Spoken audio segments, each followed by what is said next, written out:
would you say while you were in school, you had more time or more flexibility with your time compared to now that you are out of school and you're working? Okay, truly, I believe I had more time in school. But I'd always say something. With discipline, there would always be time for things that matter. It took a while for me to adjust to the working lifestyle, the Lagos lifestyle. Understand? Like, coming out of school, like, what is this madness outside? What is this?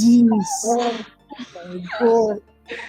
I can't cry right now. I did not sign up for this. I've always had that resolution that like I'm not going to come out of school as a spiritual person and just end up as many like there are many people that came out of school like so vibrant and then work just took their life. Like spiritually they're nowhere to be found again. Like where's the place of purpose? Where's the place of your spiritual life and everything? Like you can't just come and be living a life of 9 to 5 and everything. So Such is it. yeah.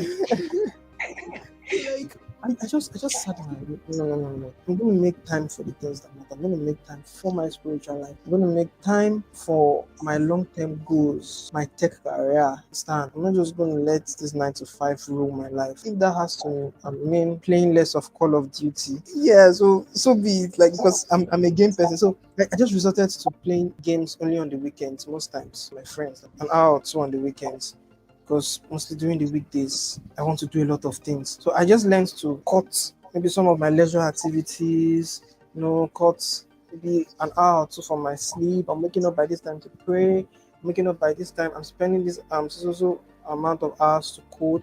So there would always be time for things that matter. If you want to create the time, if you want the time to be there, you would create it. You would be intentional Yeah, about it. yeah.